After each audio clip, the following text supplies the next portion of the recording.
மகிமை நிறைந்த கர்த்தாவே, வல்லமையுள்ள தேவனே, மகா பரிசுத்தமுள்ள எங்கள் பராபரனே, இந்த நல்ல ஓய்வு நாளின் காலை வேளைக்காக உமக்கு நன்றி செலுத்துகிறோம். ராஜாதி ராஜாவுடைய சமூகத்தில் சிங்காசனத்தின் அதிபதிக்கு முன்பதாய் ஆண்டவரே, நாங்கள் வந்து உம்மை பணிந்து போற்றி புகழ்ந்த ஆண்டவரே, உமக்கு நன்றி செலுத்த, உம்மை துதிக்க எங்களுக்கு கொடுத்த நல்ல ஜீவன் சுகம் பலனுக்காக உமக்கு நன்றி செலுத்துகிறோம்ப்பா. உம்முடைய கிருபை பெரியது. உம்முடைய மகா பெரிய கிருபையினாலே நாங்கள் நிர்மலமாகாதபடி இந்த நாளிலே உம்முடைய ஆலயத்திலே கூட்டி சேர்த்து உம்முடைய தயவுக்காக நன்றி செலுத்துகிறோம்.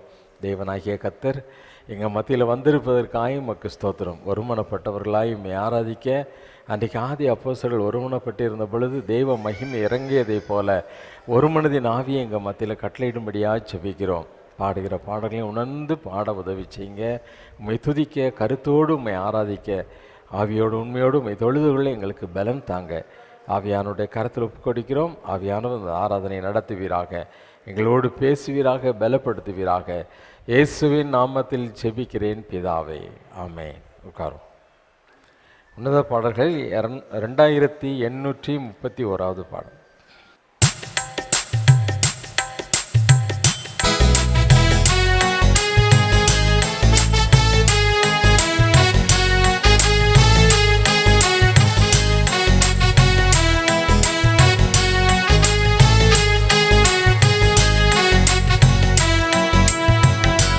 தோத்தரிக்கிறேன், நான் தோத்தரிக்கிறேன், தேவ சுந்தர கிறிஸ்துவே, தோத்தரிக்கிறேன், தேவ சுந்தர கிறிஸ்துவே, தோத்தரிக்கிறேன்.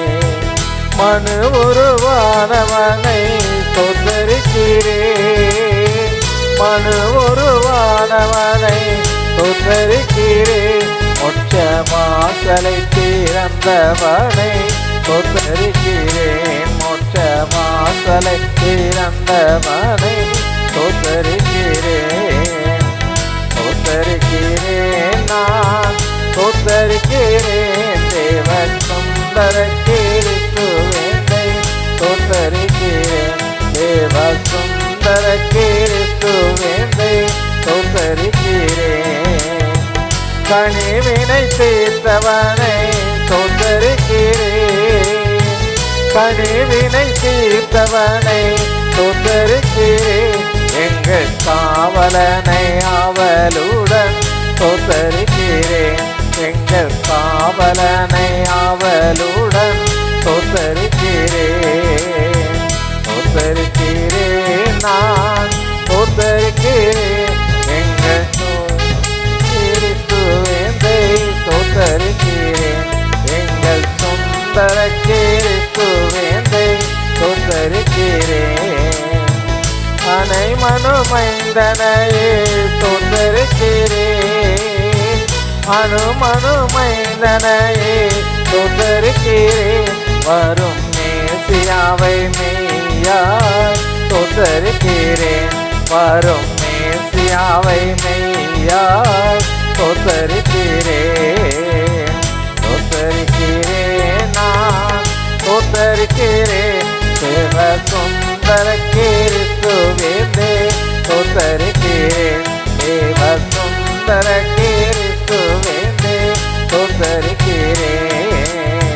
தோத்தரிக்கிறேன், நான் தோத்தரிக்கிறேன், தேவ சுந்தர கிறிஸ்துவே, தோத்தரிக்கிறேன், தேவ சுந்தர கிறிஸ்துவே, தோத்தரிக்கிறேன், தேவ சுந்தர கிறிஸ்துவே, தோத்தரிக்கிறேன், தேவ சுந்தர கிறிஸ்துவே, தோத்தரிக்கிறேன்.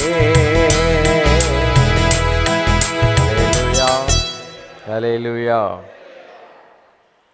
யாருமேலிருந்து நின்று உன்னத பாடல்கள் 490 பாடலை பாடும். 490 உன்னத பாடல்கள். பழைய ஏற்பாட்டின் காலத்தில் தேவனாகிய கர்த்தர் தேவனுடைய சமூகம் இறங்கி வரும் பொழுதெல்லாம் ஒரு பெரிய மேகம் என்னச்சுது இறங்கி வந்ததாக நாம் வாசிக்கிறோம், இறங்கி வந்ததாக நாம் வாசிக்கிறோம். யாத்திராகமத்தின் புஸ்தகத்தில் 40ஆம் அதிகாரம் 34வது வசனத்தில் நாம் வாசிக்கும் பொழுது தேவனாகிய கர்த்தருடைய பிரசன்னம் ஆசரிப்பு கூடாரத்தை அவங்க செய்து முடித்த உடனே அந்த ஆசரிப்பு கூடாரத்தை அவர் தம்முடைய மகிமையினால் என்ன செய்தார்?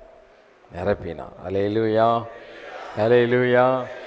ஆமாம் ஆமாம், தேவன் தாம் வாசம் பண்ணுவதற்கென்று ஒரு கூடாரத்தை போட சொன்னார். கூடாரத்தை போட சொல்லி அதை தேவனுடைய வார்த்தையின்படி எப்படி எப்படி இருக்கணும்னு சொல்லி அவங்க நியமித்த அந்த நியமத்தின்படி அதை நியமித்து முடித்த பொழுது தேவனுடைய ஆசரிப்பு கூடாரத்தை ஒரு மேகம் வந்து என்ன செய்துதான்?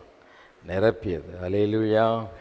ஆமாம், தேவனுடைய மகிமை அந்த கூடாரத்தை நிரப்பிற்று என்று வேதம் சொல்லுகிறது.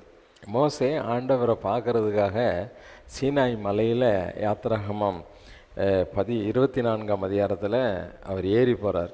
ஏறி போகும் பொழுது 6 நாள் மேகம் என்ன செய்தான்? அங்கே தங்கியிருந்தது. 6ஆவது நாள் மேகத்திலிருந்து தேவன் மோசையை என்ன செய்தார்? கூப்பிட்டார். கூப்பிட்ட பொழுது அந்த மேகத்திற்குள்ளாக, அந்த மகிமைக்குள்ளாக மோசே கடந்து சென்றார் என்று வேதத்தில் நாம் என்ன செய்கிறோம்? வாசிக்கிறோம். சாலமோன் மூலமாக தேவன் தம்முடைய ஆலயத்தை கட்ட சித்தம் கொண்டு தம்முடைய தேவாலயத்தை எருசலேமில் ஸ்தாபனம் பண்ணினார். எருசலேமில் ஆமாம் ஸ்தாபனம் பண்ணின பொழுது அந்த ஆலயத்தை கட்டி முடித்து ஆசாரியர்கள் பொறிகளை ஊதி தேவனை துதித்த பொழுது ஒரு மேகம் ஆலயத்தை நிச்சயதான்.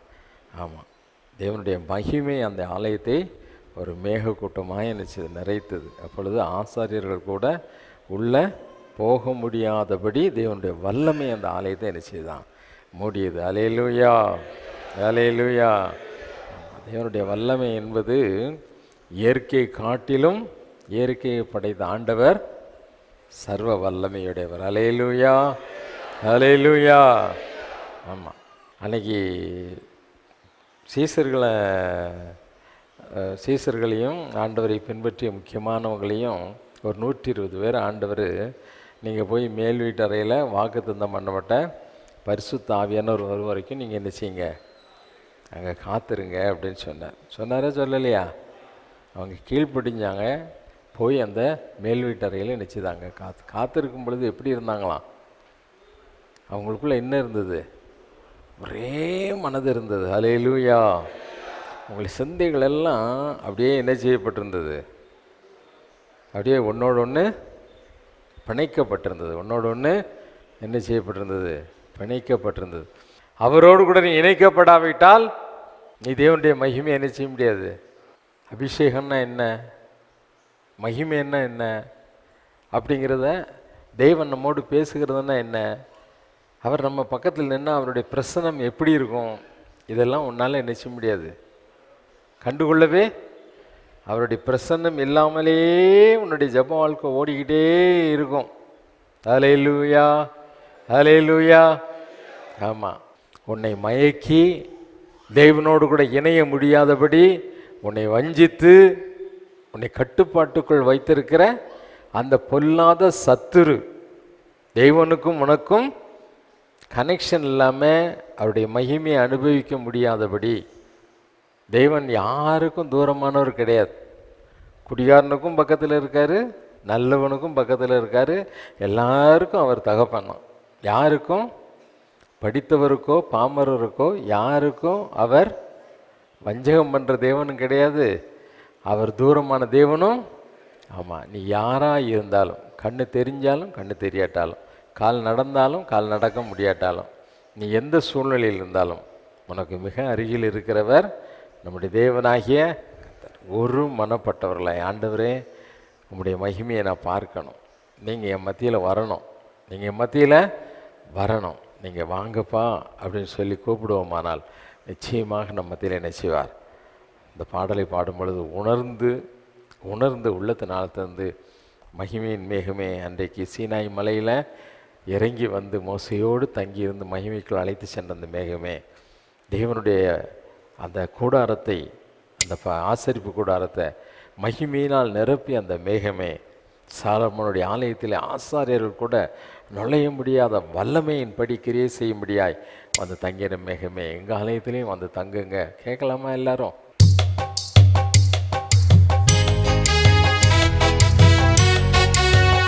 எல்லா கரங்களை தட்டி உற்சாகமாக பாடலாமே.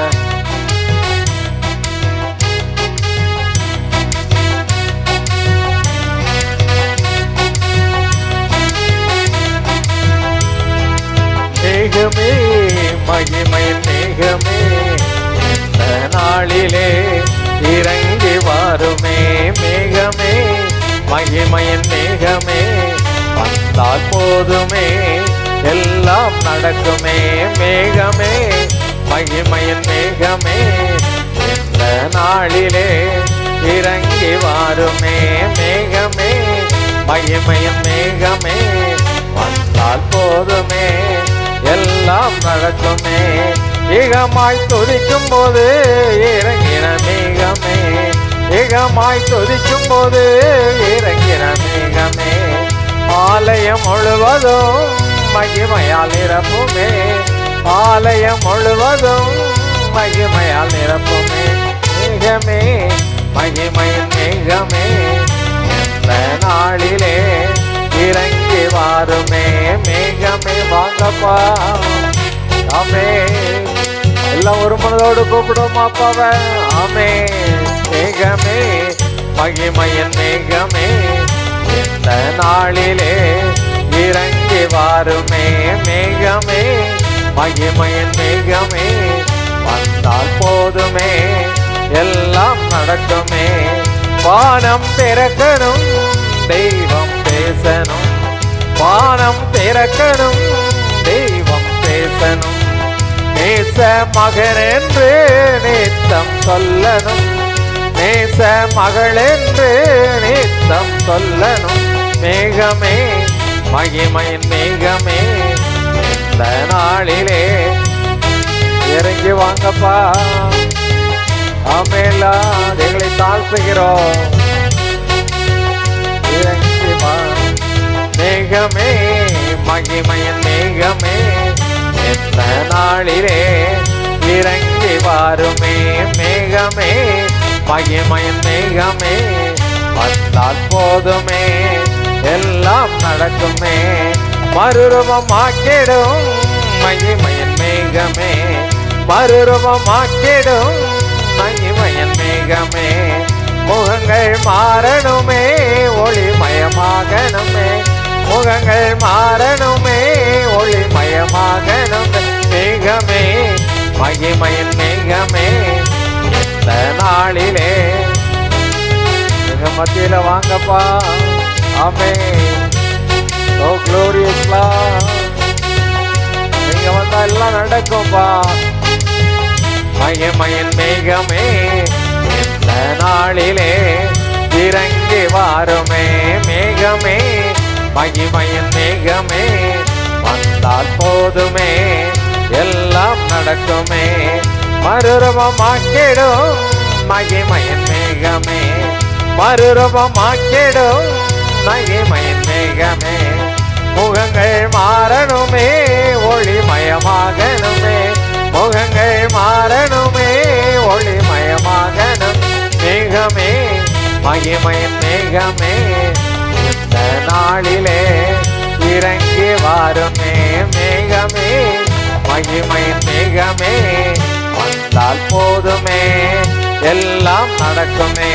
மேகமே மகிமையின் மேகமே இந்த நாளிலே இறங்கி வாருமே. மேகமே மகிமையின் மேகமே வந்தால் போதுமே, எல்லாம் நடக்குமே. மேகமே மகிமை. எல்லாம் ஒரு மனமாய் கூப்பிடுவோமா? ஓலஹாதரா ஷகதரபா. ஆண்டவரே, அன்னைக்கு சீனாய் மலையிலே மோசையோடு பேசும்படியாய் இஸ்ரவேல் ஜனங்களுக்கு உம்முடைய வல்லமை வெளிப்படுத்தும்படியாய் லீகாரஹதரபா. ஆண்டவரே, நீர் பேசின தெய்வம் அல்லவா? அவர்களோடு இடைப்பட்ட தெய்வம் அல்லவா? எங்களோடு இடைப்படுவீராக. மகிமையை நாங்கள் காணட்டும் ஆண்டவரே. மேகமே மகிமையின் மேகமே இந்த நாளிலே இறங்கி வாருமே. மேகமே மகிமையின். ஆமே. அவருடைய பிரசன்னம் நம்மை நிரப்பிக் கொண்டே இருக்கிறது. ஹல்லேலூயா. லுக்கதர சகலபா. நீ கூப்பிடா, தேவனுடைய மகிமை காண்பாய். ஹல்லேலூயா. நீ விசுவாசித்தார், நீ விசுவாசித்தார், நீ நம்பனா ஆண்டவர் உன்னை நிரப்ப சித்தமாயிருக்கிறார். உடைய கட்டுகள் மாறும், உடைய வியாதிகள் மாறும், உடைய பிரச்சனைகள் மாறும். அவருடைய மகிமையினால் தான் விடுதலை உண்டு. அவருடைய மகிமையில தான் ஆண்டவர் சொன்னார், நீ விசுவாசித்தால் தேவனுடைய மகிமை காண்பாய் என்று சொன்னார். ஹல்லேலூயா. நீ நம்புறியா? நீ விசுவாசிக்கிறையா? அவர் உண்டு என்று விசுவாசிக்கிறையா? அவரோடு பேசுகிறார் என்று விசுவாசிக்கிறையா? இந்த கட்டுகளை அவரால் அறுக்க முடியும் என்று விசுவாசிக்கிறையா? ஹல்லேலூயா. அவரை விட்டா உனக்கு வேற கதி கிடையாது. அவரை விட்டா உனக்கு நாதி கிடையாது. அவரே உன்னுடைய நாயகர், அவரே உன்னுடைய ரட்சகர். ஹல்லேலூயா. அவரை நோக்கி பாரு, அவரை நோக்கி பாரு. அமைதியா இருக்காத, அப்பான்னு கூப்பிடு, உண்மையாய் கூப்பிடு. உண்மையாய் கூப்பிடுகிற யாவருக்கும் அவர் சமீபமாய் இருப்பதாக வாக்கு பண்ணி இருக்கிறார். வாக்கு பண்ணி இருக்கிறார். வாக்கு மாறாத தேவன் அவர். ஹல்லேலூயா. மேகமே, மகிமையின் மேகமே, இந்த நாளிலே இறங்கி வாருமே. மேகமே, மகிமையின் மேகமே, வந்தால் போதுமே, எல்லாம் நடக்குமே.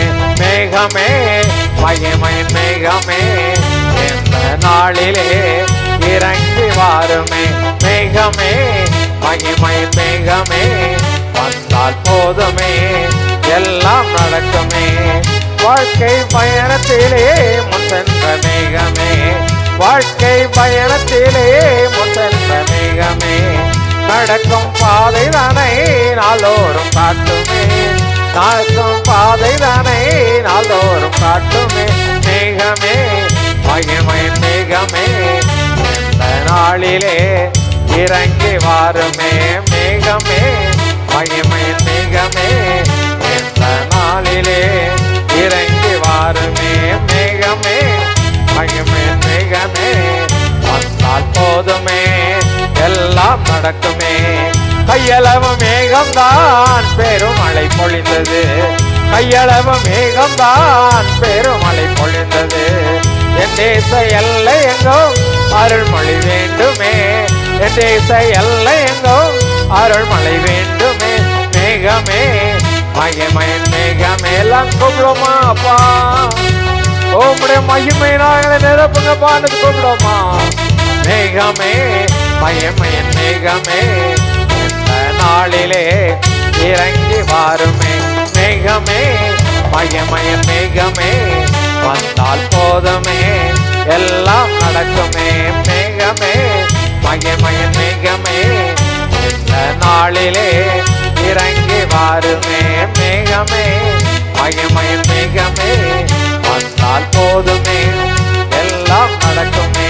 மேகமே, மகிமையின் மேகமே, இந்த நாளிலே இறங்கி வாருமே.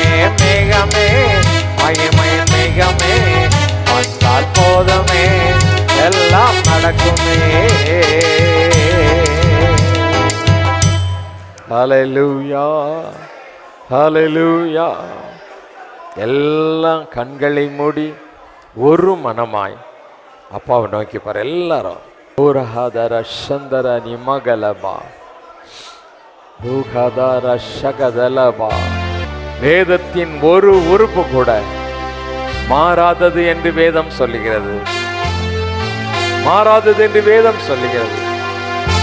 வேதத்துள்ள ஒரு எழுத்து அது மாறுமானால் இந்த வானமும் பூமியும் அழிந்து போவது நலமாயிருக்கும் என்று ஆண்டவர் சொன்னார். அது மாறாத வார்த்தை. தேவனுடைய வார்த்தை மாறாதது. அவர் ஜீவனுள்ள தேவன். அன்றைக்கு சீனாய் மலையிலே அவருடைய மகிமையின் மேகம் இறங்கியது என்று சொன்னால் ஏன் நம்ம ஆலயத்துக்குள்ள அவர் இறங்கி வர முடியாது? ஏன் நம்மளை தொட முடியாது? ஏன் அந்த மகிமை நம்மை சந்திக்க முடியாது? மோசையோடு ஆண்டவர் பேசினார் என்று சொன்னார்.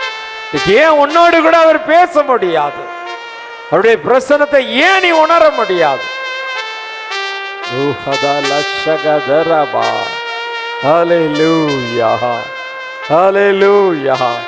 எல்லாம் வலது கரத்தை உயர்த்தி அப்பா எல்லாரும் வலது கரத்தை உயர்த்துவோமா? அப்பா, இந்த மகிமையின் மேகத்தை நான் வாஞ்சிக்கிறேன்ப்பா.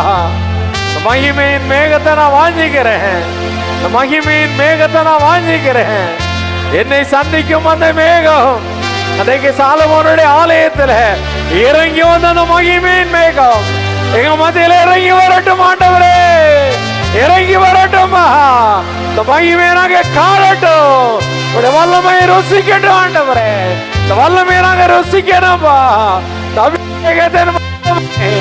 எங்களோடு பேசுகிற அந்த வல்லமை நாங்க அனுபவிக்கணும்பா, நாங்க அனுபவிக்கிறோம் ஆண்டவரே.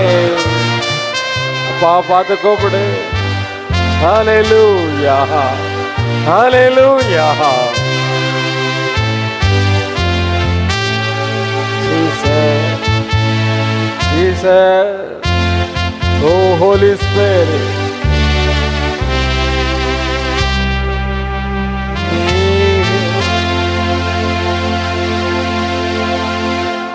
மேகமே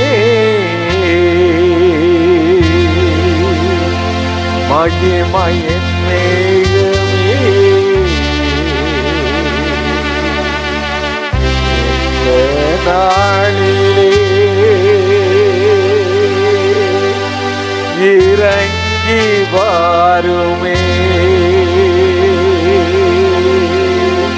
எல்லாம் வலது கருத்தை வைத்து அப்பா பார்த்து கூப்பிடுவோமா. மேகமே மகிமையின் மேகமே வந்தால் போதுமே, எல்லாம் நடக்குமே. மேகமே மகிமையின் மேகமே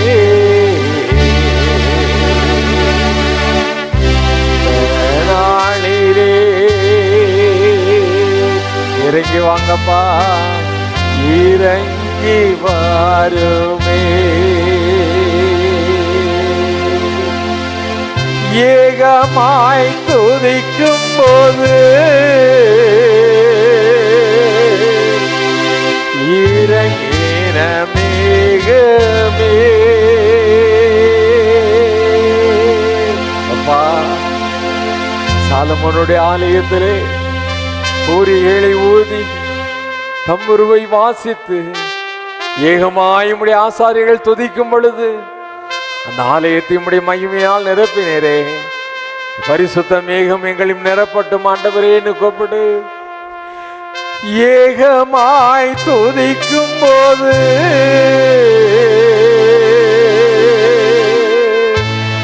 இறங்கின மேகமே,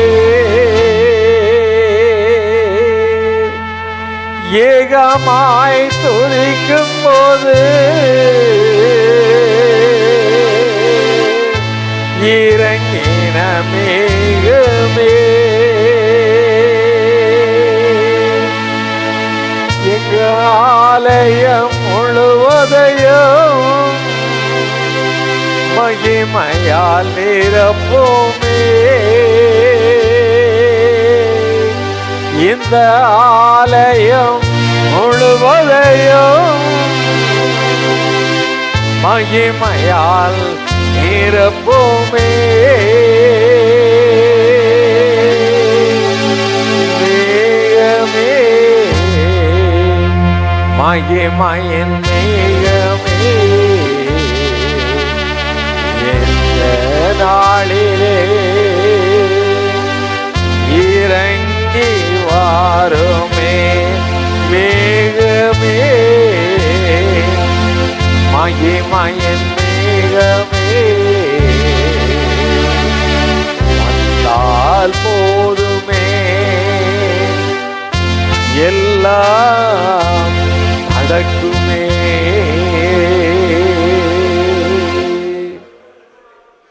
பரிசுத்த பிதாவே,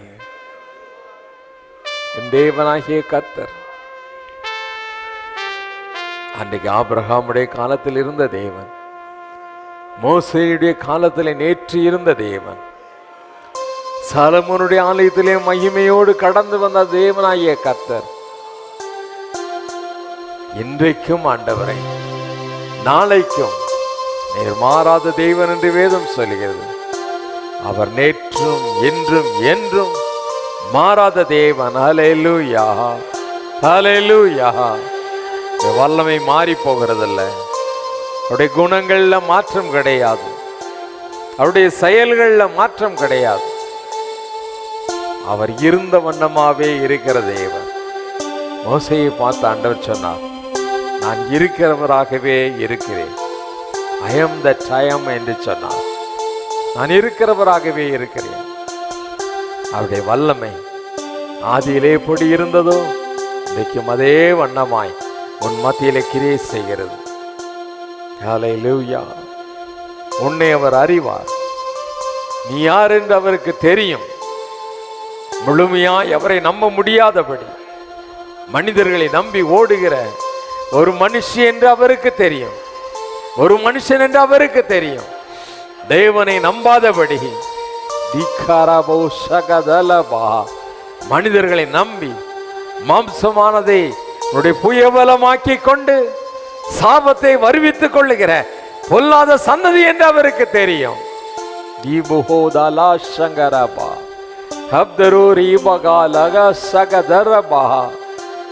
வல்லமை சோதிப்பதற்கு நீ யார்? உடைய வல்லமை நேற்றும் என்றும் என்றும் மாறாதது. அவரே காயம் கட்டுகிறவர், அவரே குணமாக்குகிறவர். அவராலே கட்டுகளை அறுக்க முடியும், வேறு ஒருவரால் முடியாது. எதிர்காலத்தை நிர்ணயிக்கிற தேவனும் அவர்தான், வாழ்க்கையை பிரகாசிக்க பண்ணுகிற தேவனும் அவர்தான். அவரை நம்பாம நீ யாரை நம்பி ஓட போகிறாய்? யாரை சார்ந்து வாழ போகிறாய்?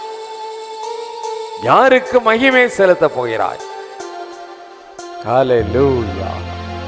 மகா பெரிய தேவனே, வல்லமையுள்ள கர்த்தாவே, மகிமை நிறைந்த தேவனே, சிருஷ்டி கர்த்தராகிய எங்கள் பரமராஜாவே, சர்வத்திற்கும் வல்ல பிதாவாகிய தேவனே, உம்மையே நாங்கள் போற்றுகிறோம், உம்மையே நாங்கள் துதிக்கிறோம், உம்மையே நாங்கள் வாழ்த்துகிறோம், உங்களையே நாங்கள் மகிமைப்படுத்துகிறோம்ப்பா.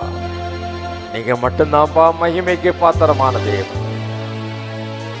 உம்மையன்றி வேற தேவன் கிடையாது ஆண்டவரே. நீங்க தான்ப்பா சிருஷ்டி கர்த்தர். உம்மை நாங்கள் முழு மனதோடு விசுவாசிக்கிறோம், முழு மனதோடு நம்புகிறோம். நம்பக்கூடிய இருதயத்தை எங்களுக்கு தாங்கப்பா.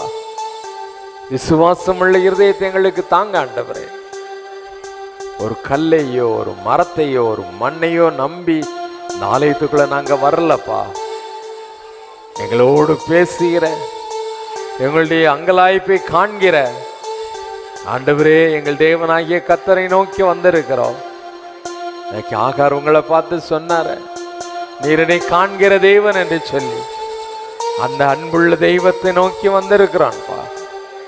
நீரே எங்களை காண்கிற தேவன். எங்களுடைய வேதனைகள், எங்களுடைய வியாதிகள், எங்களுடைய போராட்டங்கள், எங்களுடைய கண்ணீர்கள் எல்லாம் உங்களுக்கு தெரியும் ஆண்டவரே. உம்மை நோக்கி பார்க்கிறோம், உம்மை நோக்கி பார்க்கிறோம், உம்மை நோக்கி பார்க்கிறோம். ஏதோ ஒரு மந்திரவாதியை தேடி போன மாதிரி சும்மா நீ அவர்கிட்ட வாயில பேசுறது அவருக்கு பிரியம் கிடையாது. அன்றைக்கு இஸ்ரவேல் ஜனங்களை பார்த்து ஆண்டவர் சொன்னார், இஸ்ரவேல் ஜனங்களோ தங்கள் உதடுகளால் என்னை கனம் பண்றாங்க, ஆனாங்க இருதயம் எனக்கு ரொம்ப தூரமாய் இருக்குதுன்னு சொன்னார். செம்மையான இருதயத்தாரை நேசிக்கிற தேவன் அவர். தமக்கு முன்பதாக தம்மை தாழ்த்துகிற ஒவ்வொருவரையும் அவர் அணைத்துக் கொள்ளுகிற தேவன். உள்ளத்தை நொறுக்கி உடைத்து அவரை நோக்கிப்பார், அவரை நோக்கிப்பார். அப்பான்னு கூப்பிடு, அப்பான்னு கூப்பிடு. நமக்கு அடிமைப்பா, நீங்க என்ன சொல்றீங்களோ அதுக்கு கீழ்ப்படிவேன். இப்படி வார்த்தையை நான் மீற மாட்டேன்னு சொல்லு, இப்படி வார்த்தையை கனப்படுத்துவேன்னு சொல்லு. இப்படி வார்த்தைக்கு விரோதமா எந்த ஒரு காரியத்தையும் செயல்படுத்த மாட்டேன், செய்ய மாட்டேன்னு சொல்லு. கர்த்தர் உனக்கு ஒரு பெரிய ஆறுதலை கொடுப்பார், ஒரு பெரிய விடுதலை கொடுப்பார். நேசிக்கிற அன்புள்ள ஆண்டவர் அவர், மகிமை நிறைந்த தேவன் அவர். வல்லமையுள்ள கத்தாதி கர்த்தர் அவர். Hallelujah. We praise you, Lord. We praise you, Lord. We praise you, Lord. We praise you, Lord. உம்மை நாங்கள் ஆராதிக்கிறோம் ஆண்டவரே, உம்மை நாங்கள் துதிக்கிறோம் ஆண்டவரே, உம்மை புகழ்ந்து போற்றுகிறோம் ஆண்டவரே, உமக்கு நாங்கள் மகிமை செலுத்துகிறோம் பா. உமக்கு முன்பதாக நாங்கள் ஒன்றும் இல்லை என்பதை நாங்கள் ஒத்துக்கொள்ளுகிறோம் பா. உம்முடைய பாதத்திலே எங்களை தாழ்த்துகிறோம். We surrender ourselves for you, Lord. ஆண்டவரே, உமக்கு முன்பதாக எங்களை தாழ்த்தி அர்ப்பணிக்கிறோம் ஆண்டவரே. மேன்மையெல்லாம் உமக்குரியது, கனமெல்லாம் உமக்குரியது ஆண்டவரே. ஒருவரே துதிக்கப்படத்தக்க தேவன், நீங்க மட்டும்தான் ஆராதனைக்குரிய தேவன். சிருஷ்டிகர்த்தராகி உண்மையை நாங்கள் ஆராதிக்கிறோம். வானத்திலும் பூமியிலும் சகல அதிகாரமுடைய தேவனாகிய கர்த்தாவே, உம்மை நாங்கள் ஆராதிக்கிறோம், உம்மை நாங்கள் போற்றி புகழுகிறோம், உம்மை வாழ்த்தி வணங்குகிறோம். உம்முடைய புண்ணிய பாதத்தில் எங்களை அர்ப்பணிக்கிறோம், எங்களை தாழ்த்துகிறோம், எங்களை தாழ்த்துகிறோம் ஆண்டவரே. We surrender ourselves, O Lord. எங்களை அடிமையாக்குகிறோம், அர்ப்பணிக்கிறோம். ஏற்று நடத்துவீராக. மகிமைக்கு பாத்திரமானவரே, தூயாதி தூயவரே, ஒருவரும் கட்டிச்சேர முடியாத ஒளியில் வாசம் பண்ணுகிற சேனைகளின் கர்த்தராகிய எங்கள் பரிசுத்த தேவனே, உம்மை நாங்கள் துதிக்கிறோம், உம்மை நாங்கள் வாழ்த்துகிறோம், உம்மை நாங்கள் மகிமைப்படுத்துகிறோம். வானத்திலும் பூமியிலும் சகல அதிகாரமுடைய எங்கள் கத்தாதி கத்தாவே, உம்மை நாங்கள் மகிமைப்படுத்துகிறோம் ஆண்டவரே. We glorify you, Lord. உம்மை நாங்கள் மகிமைப்படுத்துகிறோம், உம்மை நாங்கள் மகிமைப்படுத்துகிறோம் ஆண்டவரே. உமக்கு நாங்கள் மகிமை செலுத்துகிறோம். நீர் ஒருவரே மகிமைக்கு பாத்திரமானவர். எல்லா கனமும் உங்களுக்குரியதப்பா. உண்மையை நாங்கள் துதித்து போற்றுகிறோம். சகல துதி, கனம், மகிமை எல்லாவற்றையும் எங்கள் இயேசுவின் மூலமாக உமக்கு செலுத்துகிறோம். எங்கள் பரலோக பிதாவே. ஆமென், ஆமென். அவனமாக சங்கீதம் 129 சங்கீதம், 129 சங்கீதம் 1 முதல் 8 வசனம் முடியும். என் சிறு வயது தொடங்கி அநேகம் தரம் என்னை நெருக்கினார்கள். என் சிறு வயது தொடங்கி அநேக தரம் என்னை நெருக்கியும் என்னை மேற்கொள்ளாமற் போனார்கள். உழுகிறவர்கள் என் முதுகின் மேல் உழுது தங்கள் படைச்சால்களை நீளமாக்கினார்கள். கர்த்தரோ நீதியுள்ளவர், துன்மார்க்கருடைய கயிறுகளை அவர் அறுத்தார் என்று இஸ்ரவேல் இப்பொழுது சொல்வதாக. சீயோனை பகைக்கிற அனைவரும் வெட்கி பின்னிட்டு திரும்ப கடவர்கள். வீட்டின் மேல் முளைக்கும் புல்லுக்கு அவர்கள் ஒப்பாவார்களாக, அது வளரும் முன் உலர்ந்து போம். அறுக்கிறவன் அதனால் தன் கையையும் அரிகளை கட்டுகிறவன் தன் மடியையும் நிரப்புவதில்லை. கர்த்தருடைய ஆசீர்வாதம் உங்களுக்கு உண்டாவதாக, கர்த்தரின் நாமத்தினால் உங்களை ஆசீர்வதிக்கிறோம் என்று வழிபோக்கர் சொல்வதும் இல்லை. பிதாவுக்கும் குமாரனுக்கும் பரிசுத்த ஆவிக்கும் உண்டாதாக. ஆமென். அவர் முழங்கால் படியிட்டு கர்த்தருடைய ஜெபத்தை சொல்லுவோம். பரமண்டலங்களில் இருக்கிற எங்கள் பிதாவே, இப்படி நாமம் பரிசுத்தப்படுவதாக, இப்படி ராஜ்யம் வருவதாக, இப்படி சித்தம் பரமண்டலத்திலே செய்யப்படுவது போல பூமியிலேயும் செய்யப்படுவதாக. அன்றன்று உள்ள எங்கள் அப்பத்தை எங்களுக்கு இன்று தாரும். எங்களுக்கு விரோதமாய் குற்றம் செய்கிறவர்கள் நாங்கள் மன்னிக்கிறது போல எங்கள் குற்றங்களை எங்களுக்கு மன்னியும். எங்களை சோதனைக்குள் பிரவேசிக்க பண்ணாமல் தீமையினின்று எங்களை ரட்சித்து கொள்ளும். ராஜ்யமும் வல்லமையும் மகிமையும் என்றென்றைக்கும் உம்முடையவைகளே. ஆமென். அப்போஸ்தலர் விசுவாச அறிக்கை செய்வோம். வானத்தையும் பூமியையும் படைத்த சர்வ வல்லமுள்ள பிதாவாகிய தேவனை விசுவாசிக்கிறேன். ஒரே பேரான குமாரனாகிய நம்முடைய நாதர் இயேசு கிறிஸ்துவை விசுவாசிக்கிறேன். அவர் பரிசுத்த ஆவியினாலே கன்னி மரியாளிடத்தில் உற்பவித்து பிறந்தார். பொந்தியு பிலாத்துவின் காலத்தில் பாடுபட்டு சிலர் அறியுண்டு மரித்து அடக்கம் பண்ணப்பட்டு பாதாளத்தில் இறங்கினார். 3ஆம் நாள் மரித்தோரிடத்திலிருந்து எழுந்தொழினார். பரமண்டலத்துக்கு ஏறி சர்வ வல்லமுள்ள பிதாவாகி தேவனுடைய வலது மார்சத்திலே வீற்றிருக்கிறார். அவ்விடத்திலிருந்து உயிருள்ளோரையும் மரித்தோரையும் நியாயந்தீர்க்க வருவார். பரிசுத்த ஆவியை விசுவாசிக்கிறேன். பொதுவாயிருக்கிற பரிசுத்த சபையும் பரிசுத்த வான்களுடைய ஐக்கியமும் பாவ மன்னிப்பும் சரீர உயிர்த்தெழுதலும் நித்திய ஜீவனம் முன்னாடி விசுவாசிக்கிறேன். ஆமென். உட்காருவோம். வேதத்திலிருந்து ஒரு பகுதியை வாசிக்கிறோம். வாசிக்கும்படியாக குறிக்கப்பட்ட வேத பகுதி யோவான் எழுதின சுவிசேஷம் 14ஆம் அதிகாரம் 1 முதல் 21ஆம் வசனம் முடிய டைட்டசி வாசிக்கிறோம். வாசிக்கும்படியாக குறிக்கப்பட்ட வேத பகுதி யோவான் 14ஆம் அதிகாரம் 1 முதல் 21ஆம் வசனம் வரை. யோவான் 14ஆம் அதிகாரம் 1 முதல் 21ஆம் வசனம் வரை. உங்கள் இருதயம் கலங்காதிருப்பதாக, தேவனிடத்தில் விசுவாசமாயிருங்கள், என்னிடத்திலும் விசுவாசமாயிருங்கள். என் பிதாவின் வீட்டில் அநேக வாசஸ்தலங்கள் உண்டு. அப்படி இல்லாதிருந்தால் நான் உங்களுக்கு சொல்லியிருப்பேன். ஒரு ஸ்தலத்தை உங்களுக்காக ஆயத்தம் பண்ண போகிறேன். நான் போய் உங்களுக்காக ஸ்தலத்தை ஆயத்தம் பண்ணின பின்பு நான் இருக்கிற இடத்தில் நீங்களும் இருக்கும்படி நான் மறுபடியும் வந்து உங்களை என்னிடத்தில் சேர்த்து கொள்வேன். நான் போகிற இடத்தை நீங்கள் அறிந்திருக்கிறீர்கள், வழியையும் அறிந்திருக்கிறீர்கள் என்றார். தோமா அவரை நோக்கி, ஆண்டவரே, நீர் போகிற இடத்தை அறியோமே, வழியை நாங்கள் எப்படி அறிவோம் என்றான். அதற்கு இயேசு, நானே வழியும் சத்தியமும் ஜீவனுமாய் இருக்கிறேன். என்னாலே அல்லாமல் ஒருவனும் பிதாவினிடத்தில் வரான். என்னை அறிந்தீர்களானால் என் பிதாவையும் அறிந்திருப்பீர்கள். இது முதல் நீங்கள் அவரை அறிந்தும் அவரை கண்டும் இருக்கிறீர்கள் என்றார். பிலிப்பு அவரை நோக்கி, ஆண்டவரே, பிதாவை எங்களுக்கு காண்பியும், அது எங்களுக்கு போதும் என்றான். அதற்கு இயேசு, பிலிப்புவே, இவ்வளவு காலம் நான் உங்களுடனே கூட இருந்தும் நீ என்னை அறியவில்லையா? என்னை கண்டவன் பிதாவை கண்டான். அப்படி இருக்க பிதாவே எங்களுக்கு காண்பியும் என்று நீ எப்படி சொல்லுகிறாய்? நான் பிதாவிலும் பிதா என்னிலும் இருக்கிறதை நீ விசுவாசிக்கிறதில்லையா? நான் உங்களுடனே சொல்லுகிற வசனங்களை என் சுயமாய் சொல்லவில்லை. என்னிடத்தில் வாசமாயிருக்கிற பிதாவானவரே இந்த கிரியைகளை செய்து வருகிறார். நான் பிதாவிலும் பிதா என்னிலும் இருக்கிறதை நம்புங்கள். அப்படி இல்லாவிட்டால் என் கிரியைகளின் நிமித்தமாவது என்னை நம்புங்கள். மெய்யாகவே மெய்யாகவே நான் உங்களுக்கு சொல்லுகிறேன், நான் என் பிதாவின் இடத்திற்கு போகிறபடியினால் என்னை விசுவாசிக்கிறவன் நான் செய்கிற கிரியைகளை தானும் செய்வான், இவைகளை பார்க்கிலும் பெரிய கிரியைகளையும் செய்வான். நீங்கள் என் நாமத்தினாலே எதை கேட்பீர்களோ குமாரனில் பிதா மகிமைப்படும்படியாக அதை செய்வேன். என் நாமத்தினாலே நீங்கள் எதை கேட்டாலும் அதை நான் செய்வேன். நீங்கள் என்னிடத்தில் அன்பாயிருந்தால் என் கற்பனைகளை கைக்கொள்ளுங்கள். நான் பிதாவை வேண்டிக் கொள்வேன், அப்பொழுது என்றென்றைக்கும் உங்களுடனே இருக்கும்படிக்கு சத்திய ஆவியாகிய வேறொரு தேற்றரவாளனை அவர் உங்களுக்கு தந்தருளுவார். உலகம் அந்த சத்திய ஆவியானவரை காணாமலும் அறியாமலும் இருக்கிறபடியால் அவரை பெற்றுக்கொள்ள மாட்டாது. அவர் உங்களுடனே வாசம் பண்ணி உங்களுக்குள்ளே இருப்பதால் நீங்கள் அவரை அறிவீர்கள். நான் உங்களை திக்கற்றவர்களாக விடேன், உங்களிடத்தில் வருவேன். இன்னும் கொஞ்சங்காலத்திலே உலகம் என்னை காணாது, நீங்களோ என்னை காண்பீர்கள். நான் பிழைக்கிறபடியினால் நீங்களும் பிழைப்பீர்கள். நான் என் பிதாவிலும் நீங்கள் என்னிலும் நான் உங்களிலும் இருக்கிறதை அந்நாளிலே நீங்கள் அறிவீர்கள். என் கற்பனைகளை பெற்றுக்கொண்டு அவைகளை கைக்கொள்ளுகிறவனே என்னிடத்தில் அன்பாயிருக்கிறான். என்னிடத்தில் அன்பாயிருக்கிறவன் என் பிதாவுக்கு அன்பாயிருக்கிறான். நானும் அவனில் அன்பாயிருந்து அவனுக்கு என்னை வெளிப்படுத்துவேன் என்றார். வாசிக்கும்படியாக குறிக்கப்பட்ட வேத பகுதி வாசித்தாயிற்று.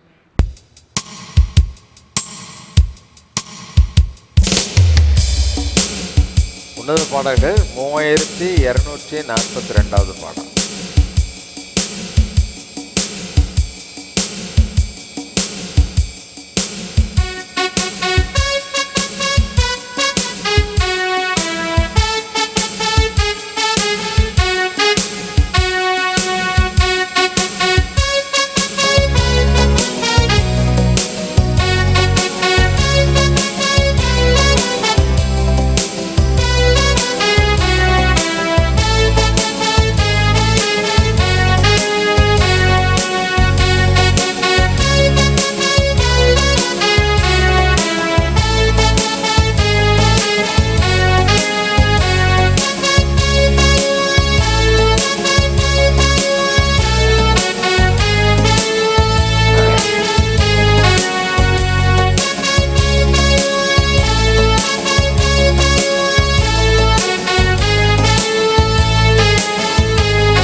பரிசுத்தரே உம்மடியில் இளைப்பாறுவேன். தாய்மடியில் பால் மறந்த குழந்தையைப் போல பரிசுத்தரே உம்மடியில் இளைப்பாறுவேன். உம்மை தேடி ஓடி வந்தேன், உம்மை பார்த்து என்னை மறந்தேன். உம்மை தேடி ஓடி வந்தேன், உம்மை பார்த்து என்னை மறந்தேன். தாய்மடியில் பால் மறந்த குழந்தையைப் போல பரிசுத்தரே உம்மடியில் இளைப்பாறுவேன்.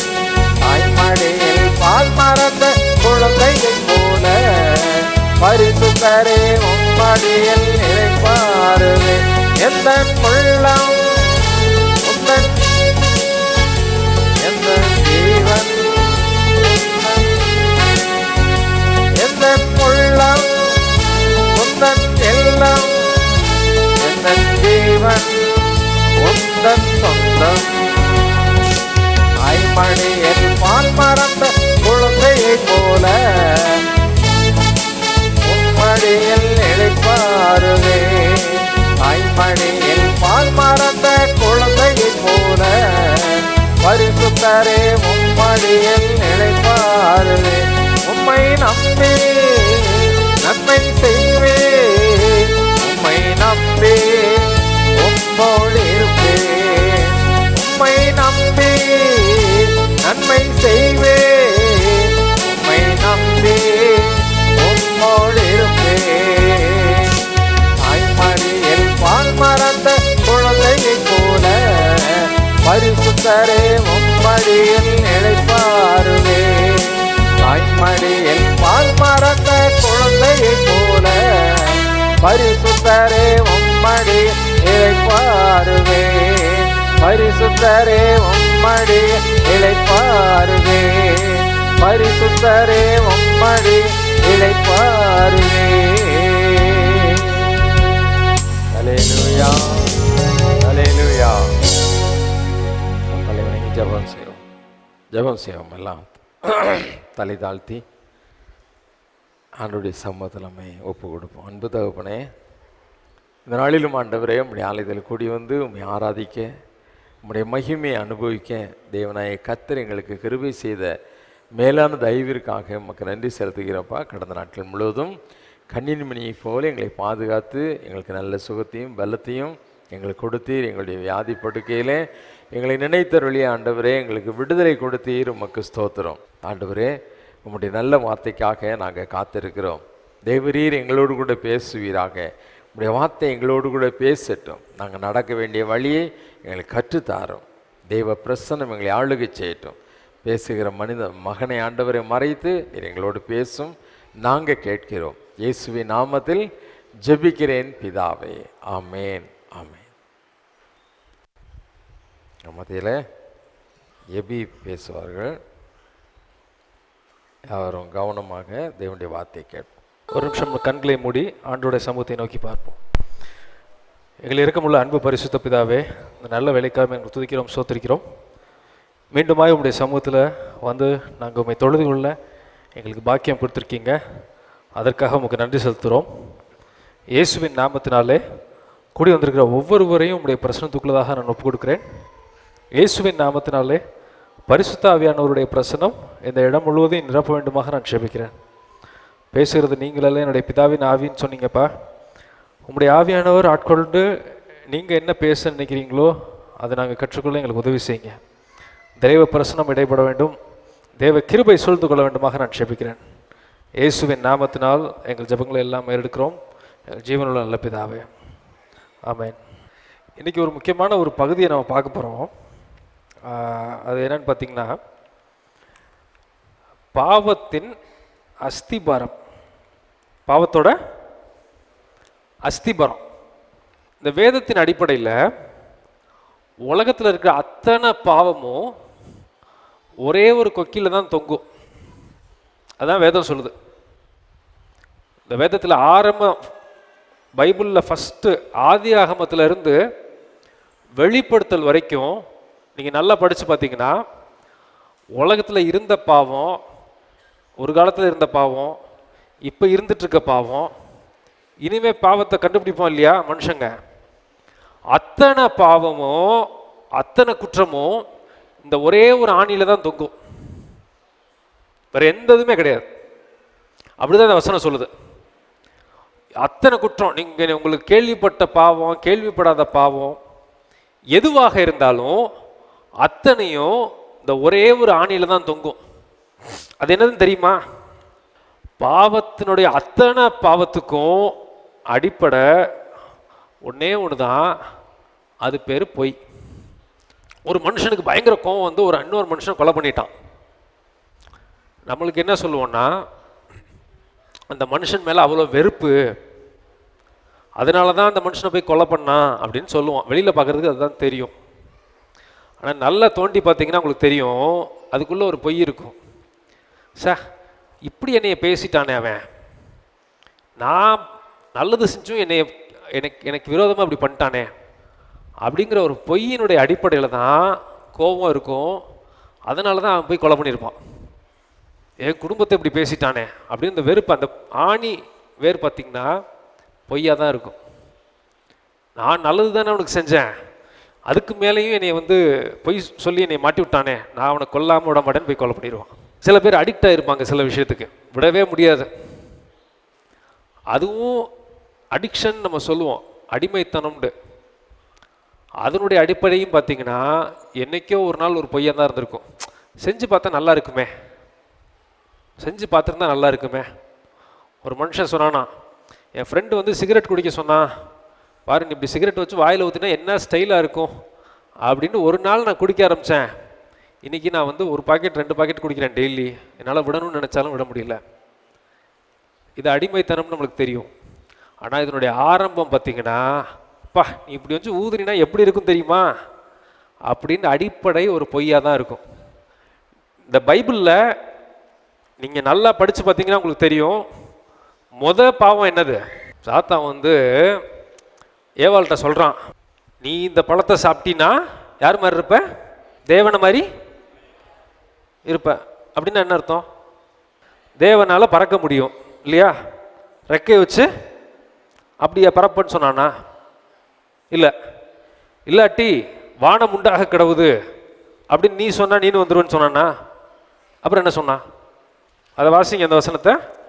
நீங்கள் இதை புசிக்கும் நாளில் உங்கள் கண்கள் திறக்கப்படும் என்றும் நீங்கள் நன்மை தீமை அறிந்து தேவர்களைப் போல இருப்பீர்கள் என்றும் தேவன் அறிவார் என்றது. நீங்கள் இதை புசிக்கும் நாளில் உங்களுடைய கண்கள் திறக்கப்படும் என்றும் நீங்கள் நன்மை தீமை அறிந்து தேவர்களைப் போல இருப்பீர்கள். அப்படின்னா அது வரைக்கும் நன்மை என்னது தீமை என்னதுன்னு இவனுக்கு தெரியாது. ஆண்டவர் ஏங்கிறது நல்லதுங்கிறாரு, அதான் நல்லது. பிங்கிறது கெட்டதுங்கிறாரு, அது கெட்டது. அவ்வளோதான் உங்களுக்கு தெரியும். இப்போ பிசாசு என்ன சொல்கிறான்? ஒரு பொய்யை சொல்கிறான். இதை சாப்பிடும்போது நீ தேவனை மாதிரி பரப்பன்னு அவன் சொல்லலை. தேவனை எல்லா தேவதூதர்களும் வந்து சல்யூட் அடித்து வணங்குவாங்க, அவன் வந்து உங்களை வணங்குவான்ட்டு அவன் சொல்லலை. வானம் உண்டாக கிடவுது அப்படின்னு ஆண்டவர் சொன்னானோ வானம் உண்டாயிருச்சு. நீ சொன்னாலும் உண்டாகுண்டோ அவன் சொல்லலை. அவன் என்ன சொன்னான்? ஒன்றே ஒன்று தான் சொன்னான், நன்மை என்னது தீமை என்னதுன்னு உன் கண்ணுக்கே தெரியும். அதுக்கு அர்த்தம் என்னென்னா, அது என்ன அவர் உனக்கு சொல்கிறது? இப்போ நம்ம சொல்லுவோம், இதை பண்ணாதப்பா இது வேலைக்கு ஆகாது, இன்றைக்கி அது குதிரை மாதிரி உனக்கு தெரியுது, நாளைக்கு கதிரை மாதிரி அது என்ன பண்ணும்? கழுதை மாதிரி உதைக்கும், இல்லாட்டி கழுதை கடிக்கும். என் கண்ணுக்கு அதுதாங்க நல்லதுன்னு தெரியுது, சொல்லுமா இல்லையா? அதே தான் அன்றைக்கும் பிரச்சனை. அவர் என்ன உனக்கு வந்து சொல்கிறது நல்லது கெட்டதை? நீனே டிசைட் பண்ணலாம். இன்னைக்கு வரைக்கும் அதான் பிரச்சனை. மாம்சத்தை நம்புகிறவன் என்ன பண்ணப்பட்டவன்? சபிக்கப்பட்டவன். எனக்கு எல்லாம் தெரியுங்க, நான் எல்லாத்தையும் கரெக்டாக பண்ணிக்குவேன் அப்படின்னு சொல்கிறவங்க என்னவா? சபிக்கப்பட்டவங்க. ஸோ இப்படி நம்ம நிறைய உதாரணங்களை பார்க்கலாம். இது எல்லாத்துக்கும் அடிப்படை என்னன்னு பார்த்தீங்கன்னா பொய். பொய் எங்கேருந்து வருகுது அப்படின்னு பார்த்தீங்கன்னா வாசி கேட்போம். யோவான் 8:44. நீங்கள் உங்கள் பிதாவாகிய பிசாசானவனால் உண்டானவர்கள், உங்கள் பிதாவினுடைய இச்சைகளின்படி செய்ய மனதாயிருக்கிறீர்கள். அவன் ஆதி முதல் கொண்டு மனுஷ கொலை பாதகனாய் இருக்கிறான். சத்தியம் அவனிடத்தில் இல்லாதபடியால் அவன் சத்தியத்திலே நிலை நிற்கவில்லை. அவன் பொய்யனும் பொய்க்கு பிதாவுமாய் இருக்கிறபடியால் அவன் பொய் பேசும்போது தன் சொந்தத்தில் எடுத்து பேசுகிறான். ஸோ பொய்ங்கிறது, பொய்க்கு ஒரு பர்சனாலிட்டி இருக்குது, ஆழ்த்தத்துவம்னு சொல்லுவோம் தமிழில். பொய்ங்கிறது எதுவோ அதுவா முளைச்சி வர்றது கிடையாது. பொய்க்கு பின்னாடி ஒரு ஆள் இருக்கு. அவன் பேர் என்ன? பொய்க்கு பிதா யாரு? பிசாசு. ஆண்டவர் சொல்றாரு, பொய்யும் பொய்க்கு பிதாவும் யாரு? சாத்தான். அதுதான் நம்ம இங்கே வாசித்தோம். அவன் பொய்யனும் பொய்க்கு பிதாவுமாய் இருக்கிறபடியால் அவன் பொய் பேசும்போது தன் சொந்தத்தில் எடுத்து பேசுகிறான். அப்போ என்னன்னா, பொய்யை கண்டுபிடிச்ச வேண்டிய ஒருத்தன் இருக்கான் இல்லையா, அவன் யாருன்னா இந்த பிசாசு. இதை தான் ஃபஸ்ட்டு ஏவாள்கிட்ட வந்து அவன் பேசுகிறான். நீ தேவனை போல இருப்ப, நீனே நல்லது கெட்டது தெரிஞ்சுக்கலாம், அவர் யார் உனக்கு சொல்கிறது, நீ உன் விருப்பப்படி செய்யலாம் அப்படிங்கிற பொய்யை சொல்லி அவன் கொலை பண்ணான், மனுஷங்களை பிரித்தான். ரெண்டாவது அதே ஆள் யார்கிட்ட போய் சொல்கிறான்? காயின்னு ஒருத்தன்ட்ட போய் சொல்கிறான். ஆண்டவர்கிட்ட போய் பலி செலுத்த போகிறாங்க காயினும் ஆபேலும், முதல்ல பிறந்த பிள்ளைகள், ஆதாமுக்கும் ஏவாளுக்கும் முதல்ல பிறந்த பிள்ளைகள். அவங்க 2 பேரும் போய் பலி செலுத்த போகிறாங்க ஆண்டவர்கிட்ட. ஒருத்தன் நல்ல புஷ்டியாக இருக்கிற ஆட்டுக்குட்டி, கன்றுக்குட்டி இதெல்லாம் போய் பலி செலுத்துகிறான். இன்னொருத்தன் காயின் வீட்டில் இருக்கிற முளைச்ச கொஞ்சம் செடியெல்லாம் எடுத்து போய் பலி செலுத்துகிறான். ஆபேலுடைய காணிக்கை ஆண்டவர் என்ன பண்ணிட்டாரு? ஏற்றுக்கிட்டாரு. காயினுடைய காணிக்கையை ஏற்றுக்கல. உடனே அவனுக்கு கோவம் வந்தது. என்ன கோவம் வந்ததுன்னா, அவன்கிட்ட வந்து ஒருத்தன் போய் சொல்கிறான், அது என்ன உன்னோட காணிக்கையை அவர் ஏற்றுக்கல, நீ தான் மூத்த பையன், நீ உன்னையும் ஏற்றுக்கல உன் காணிக்கையும் ஏற்றுக்கல ஆண்டவர், உன் தம்பி உனக்கு அடுத்த பிறந்தவன், அவன் காணிக்கையும் அவனையும் ஏற்றுக்கிட்டாரு, அவன் பிடிச்ச காணிக்கையும் பலியும் என்ன பண்ணிட்டாரு? ஏற்றுக்கிட்டார். உடனே அவனுக்கு பயங்கர கோவம் வந்துச்சு. ஆமாம் கரெக்டு தானே, என்னையே ஏற்றுக்கல, நான் தான் மூத்த பையன், மனுஷ சமுதாயம்னு முளைச்சி பிறந்தால் நான் தான், என்னை இந்த ஆண்டவர் ஏற்றுக்க மாட்டேன்ட்டாரு, என் தம்பி எனக்கு அடுத்த பிறந்தவன் அவனோட பலியை ஏற்றுக்கிட்டாரு, எப்படி இந்த ஆண்டவர் இப்படி பண்ண போச்சுன்னு ஆண்டவரை போய் இவனால என்ன பண்ண முடியாது? கொலை பண்ண முடியுமா? ஆண்டவரை முடியாது. அவரை போய் வைய முடியுமா? வஞ்சிருப்பான். அதெல்லாம் பைபிளில் போடல. அவரை வாய்க்கு வந்தபடி கத்தியிருப்பான், திட்டியிருப்பான். திட்டிட்டு வந்த கோபத்தில் தம்பி என்ன பண்ணிட்டான்? போய் கொலை பண்ணி ரத்தம் சிந்த வச்சுட்டான். இதான் பொய்யினுடைய வல்லமை. பொய்யை நமக்கு குறைச்சி மதிப்பிட்டுறக்கூடாது. சத்ரு சொல்ல பொய்ங்கிறது அவனுடைய என்ன சொல்றது, அவனுடைய வல்லமையே பொய் சொல்றது தான். அன்னையிலிருந்து பொய் சொல்லி அத்தனை பேர் வாழ்க்கையிலும் ஏதோ ஒரு பொய்யை சொல்லியிருப்பான். இந்த பொய்யை அடிப்படையை வச்சுதான் அவன் அத்தனை பாவத்தையும் விளைவிப்பான், சாபத்தை கொண்டு வருவான், சாபத்துக்கு மூலமாக மரணத்தை கொண்டு வந்துடுவான். இந்த பாவம் வரும்போது என்ன நடக்குங்கிறத நம்ம வாசிக்க கேட்போமா? யாக்கோபு 1:14-15. அவன் தன் சுய இச்சையினாலே இழுக்கப்பட்டு சிக்குண்டு சோதிக்கப்படுகிறான். பின்பு இச்சையானது கர்ப்பம் தரித்து பாவத்தை பிறப்பிக்கும். பின்பு இச்சையானது கர்ப்பம் தரித்து பாவத்தை பிறப்பிக்கும். ஓகே. பாவம் பூரணமாகும் போது மரணத்தை பிறப்பிக்கும். பாவம் முழுசா அந்த குழந்தை வளர்ந்து முழுசாகும் போது என்ன பண்ணினா மரணத்தை இங்கேயும் பிறப்பிச்சிரும். நித்திய மரணமாகிய வெளிப்படுத்தலில் போட்டிருக்கு, நித்திய மரணமாகிய 2வது மரணத்தையும் அது என்ன பண்ணிடும்? அதாவது நரகத்துக்கு போய் சேர்த்துரும். இதுதான் பாவத்தினுடைய இந்த பொய்யினுடைய வல்லமை. இச்சை எப்போ தெரியுமா கர்ப்பம் தெரியும்? இந்த பிசாசு பேசுகிற பேச்சை கேட்கும்போது நல்லா இருக்குமே. புதுசாக ஒரு மோசடி வந்திருக்கு. எனக்கு ஒரு பொம்பளை கால் பண்ணுச்சு, சார் அதுவும் நல்ல அழகான இங்கிலீஷில் பேசுகிறாங்க, தமிழ்லாம் கிடையாது, உங்களுக்கு அமெரிக்காவிலேருந்து என்ன பண்ணியிருக்கோம், ஒரு பார்சல் அனுப்பிச்சிருக்கோம், அதுக்குள்ளே என்ன இருக்குன்னா ஐஃபோனு, ஐபேடு. அதுவும் எனக்கு எப்படி தெரியுமா பேசினா அவன்ட்ட, எப்படியோ கண்டுபிடிச்சிட்டான் நான் வாட்ஸ்அப்பில் வச்சுருக்கிறது பைபிள் வசனத்தை போடுறேன்ட்டு. எப்படியோ ஊழியக்காரனும் கண்டுபிடிச்சிட்டான், ஊழியமும் பண்ணுறான்ட்டு. நீங்கள் கஷ்டப்பட்டு ஊழியம் பண்ணிட்டு இருக்கீங்க. யாரு? நாங்கள் கஷ்டப்பட்டு ஊழியம் பண்ணிட்டு இருக்கோமா. அதுக்கு இவங்க என்ன பண்ணுறாங்களாம், ஊழியத்தை இன்னும் சிறப்பாக பண்ணுறதுக்கு ஐஃபோனு, ஐபேடு, கம்ப்யூட்ரு, காசு, நிறையா காசு, எத்தனை லட்ச லட்ச ரூபாயா காசை போட்டு பண்டிலில் போட்டு நாங்கள் அனுப்பிச்சிருக்கோம் உங்களுக்கு. யார்?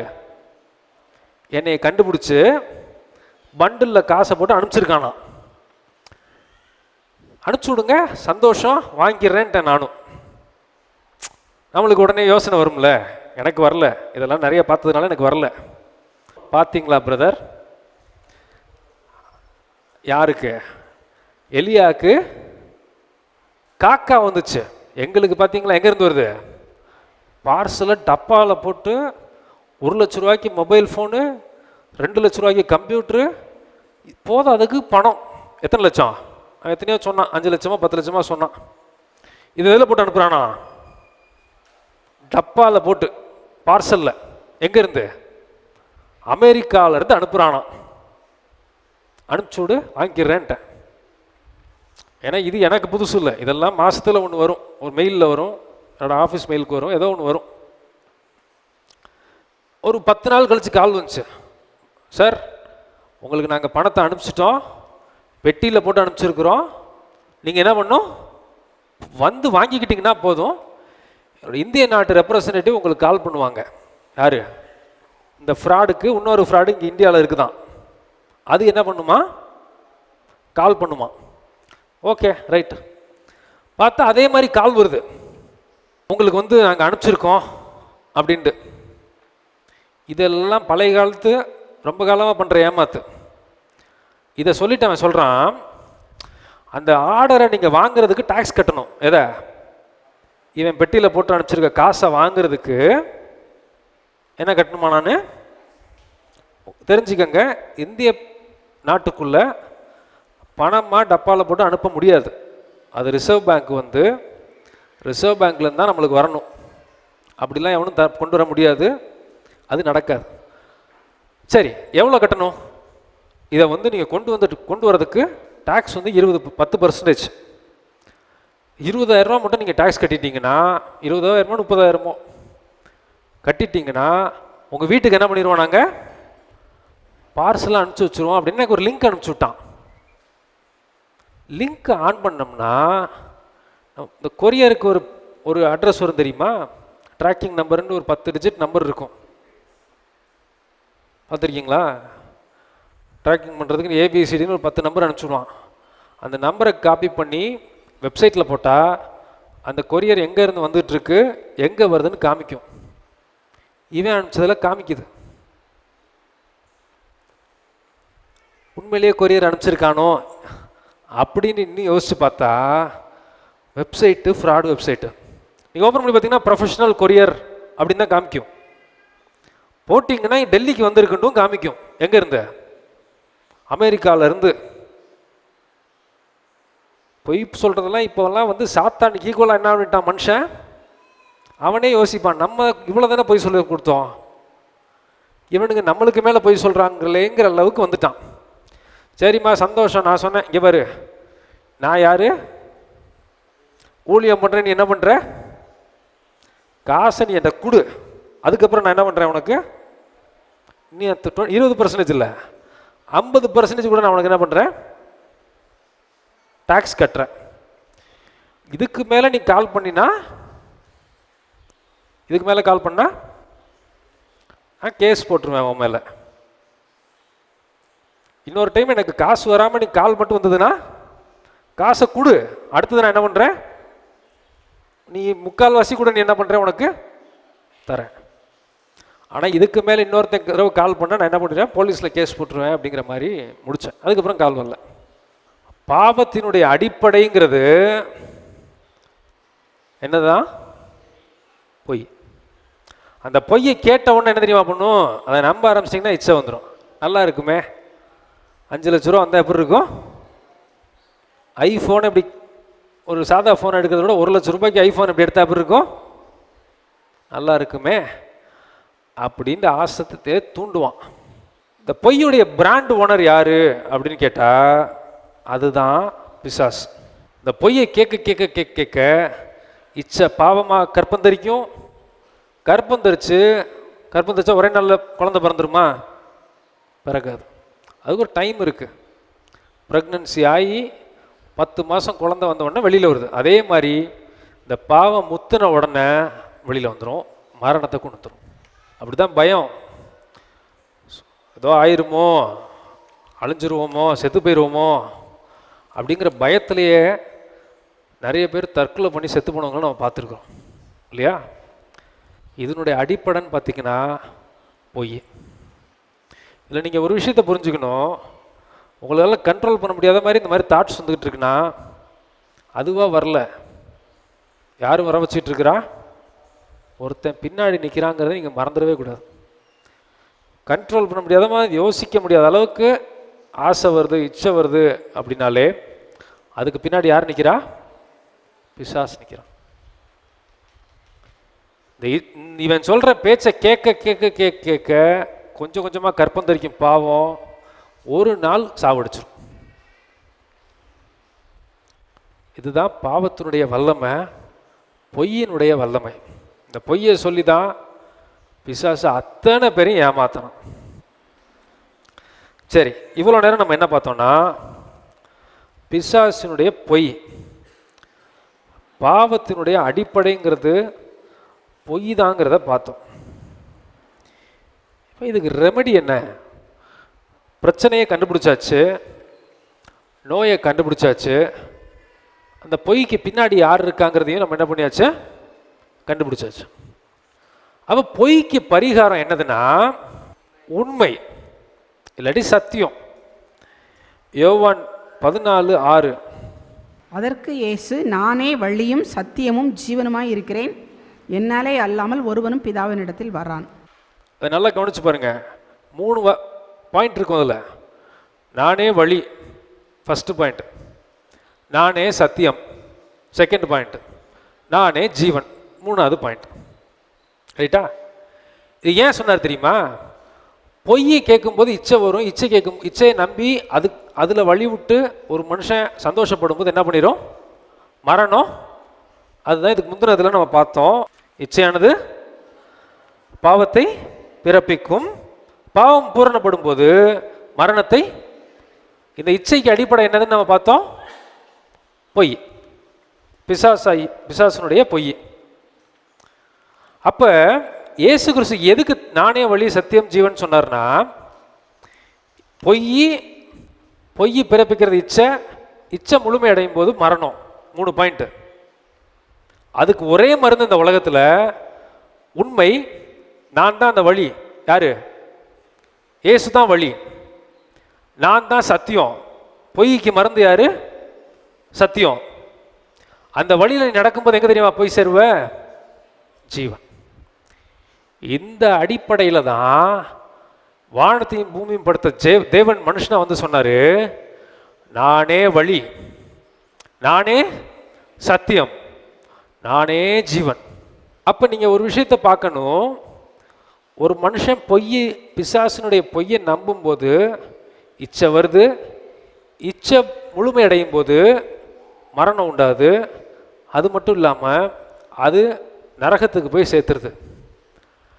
ஆண்டவரை நம்பி ஒரு மனுஷன் ஆண்டவருடைய பிள்ளையாக மாறும்போது, ஆண்டவருடைய வார்த்தையை நம்பும் பொழுது, ஆண்டவர் சொன்ன இந்த வழியை அப்படியே ஏற்றுக்கும் போது, வசனத்தை ஏற்றுக்கும் போது அவன் எதுக்குள்ளே வரான்னா சத்தியத்துக்குள்ளே வரான் இல்லையா? அப்போ சத்தியத்தில் நடக்கும்போது அதுதான் வழி. எதுக்கு வழி? அதில் நடந்துக்கிட்டே இருக்கும்போது ஜீவனுக்குள்ள வரி. அதனால தான் ஆண்டவர் சொன்னார், இயேசு கிறிஸ்து, நானே வழி. இந்த வாசலுக்குள்ள நானே வாசல்.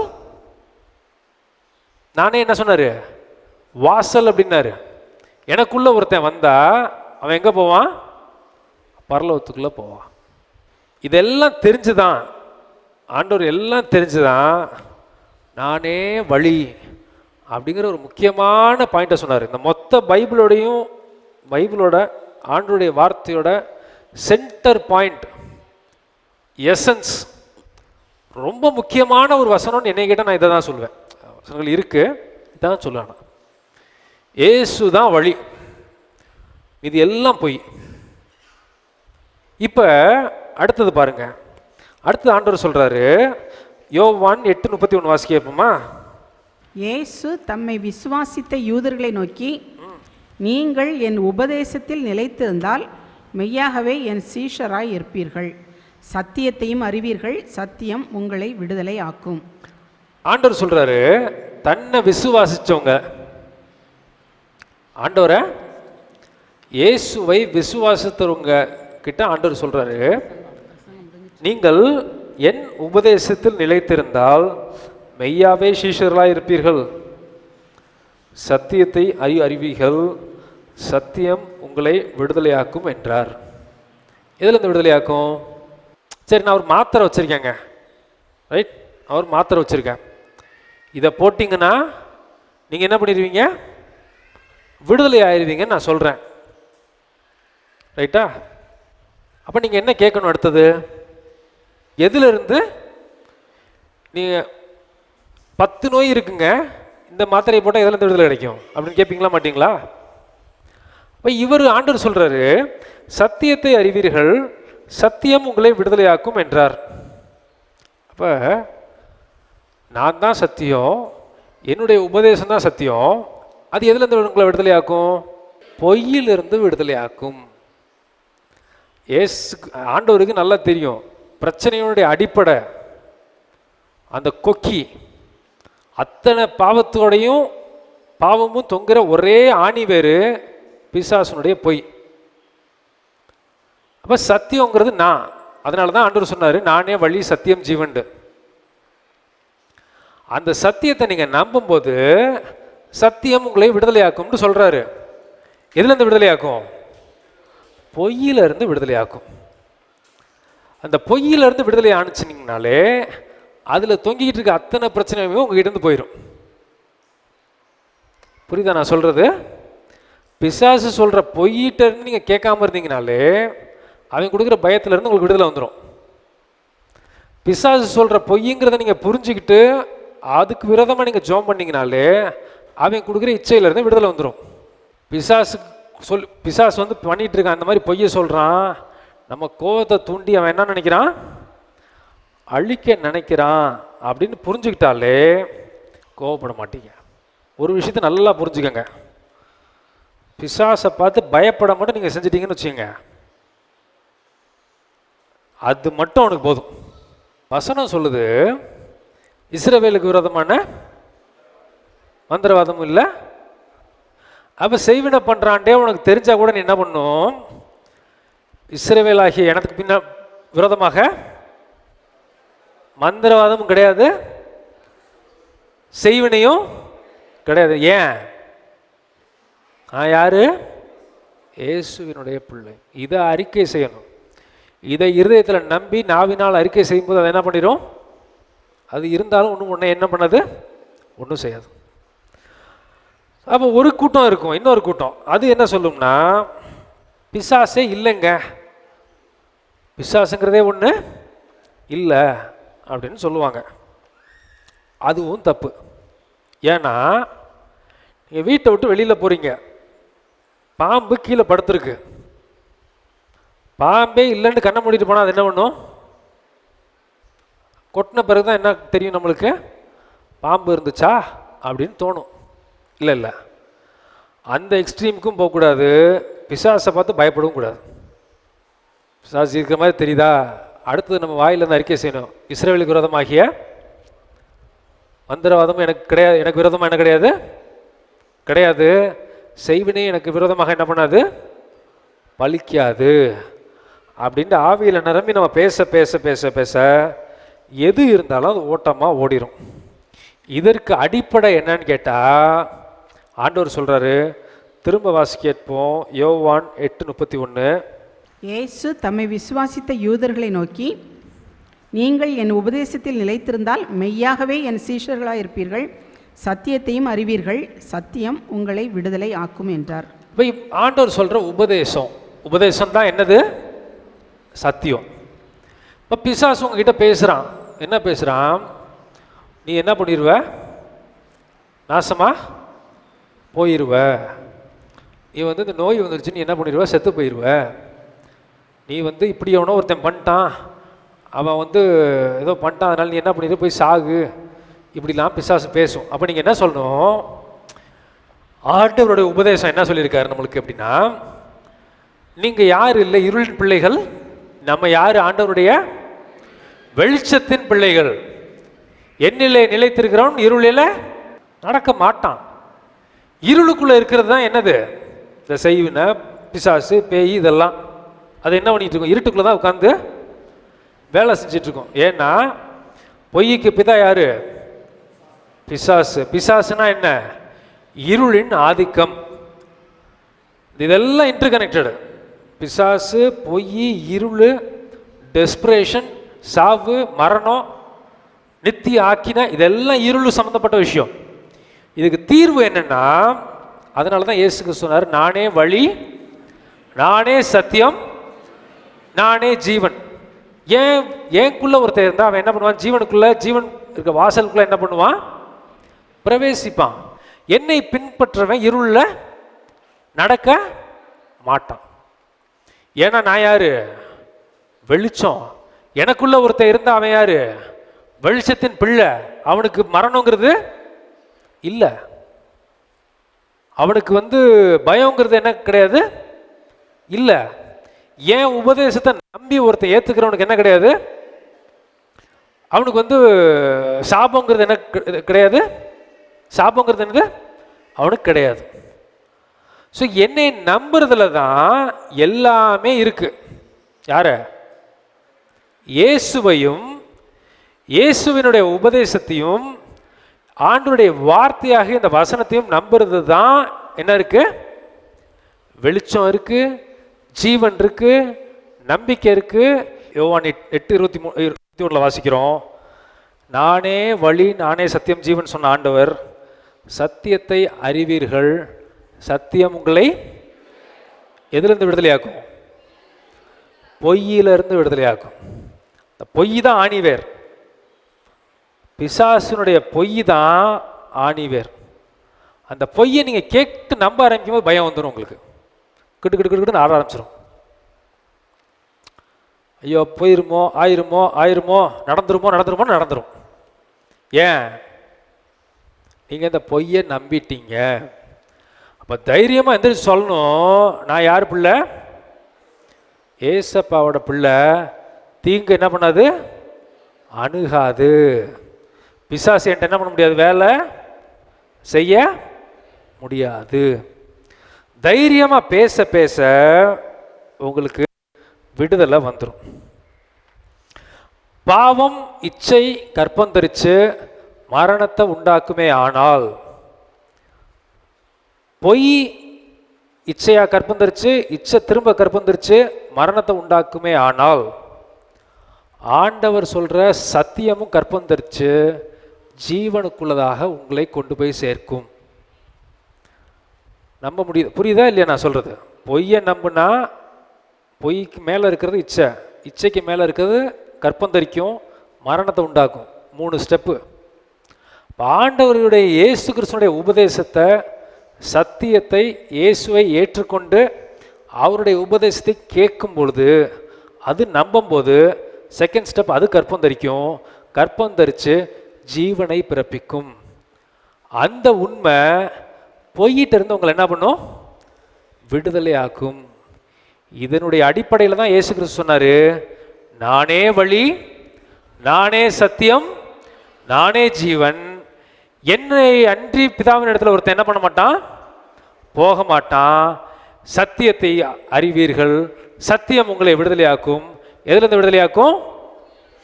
பிசாசு சொல்கிற பொய்யிலிருந்து விடுதலையாக்கும். ஸோ இதை நம்ம மறக்கவே கூடாது.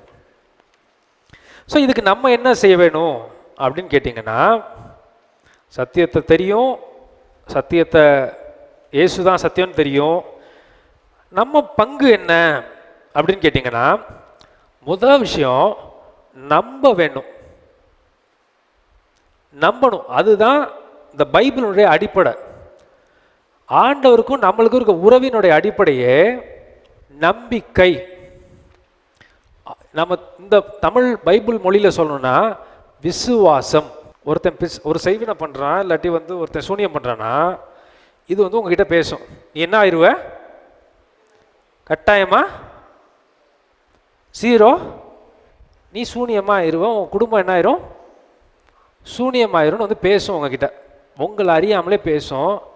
நீங்களாக யோசிக்கிறீங்கன்னு நினைப்பீங்க. அதான் பிரச்சனை. இல்லை, உங்களை அறியாமலே நம்ம 0 ஆயிடுவோம்னு உங்ககிட்ட பேசும். இருதயத்தின் நிறைவினால் வாய் பேசுன்னு வசனம் சொல்லுது. இவன் பேசுகிற வார்த்தையை நீங்கள் நம்ப ஆரம்பிச்சோன்னா நீங்கள் என்ன சொல்லுவீங்கன்னா, நான் என்ன பண்ணிடுவேன்? வேலங்காமல் போயிடுவேன். நீங்கள் பேச ஆரம்பிப்பீங்க. பேச பேச பேச நீங்கள் ஆயிடுவீங்க. இதுதான் சூனியம். இப்படி தான் இது வேலை செய்யும். ஒரு பயத்தை கொடுக்கும். செத்துருவோமோ இப்படியே பேசும். நீங்கள் என்ன பண்ணுவீங்க? நம்பும் போது செத்துருவேன் வாயிலேருந்து பேச ஆரம்பிப்பீங்க. கூடிய சீக்கிரம் என்ன ஆயிடுவீங்க? செத்துருவீங்க. செத்துட்டு என்ன சொல்லுவீங்க? நாங்கள் சர்ச்சுக்கு வந்தோங்க, ஆண்டவர் எங்களுக்கு என்ன பண்ணல. இது பேசுமா? பிசாசு பேசுகிற நம்புமா? பயப்படுமா? பிசாசு பேசுகிற அறிக்கை செய்யுமா? செத்த பிறகு ஆண்டவர் செய்யலங்குமா? வசனம் சொல்லுது, தேவன் ஒரே பேரான குமாரனை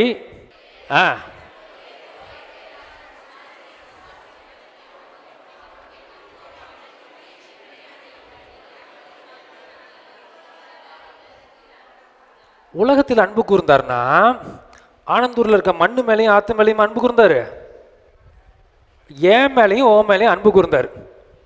அப்படி தானே? அப்போ நான் எப்படிங்க அனந்த புனமா போவேன்னு வாயில் வருது?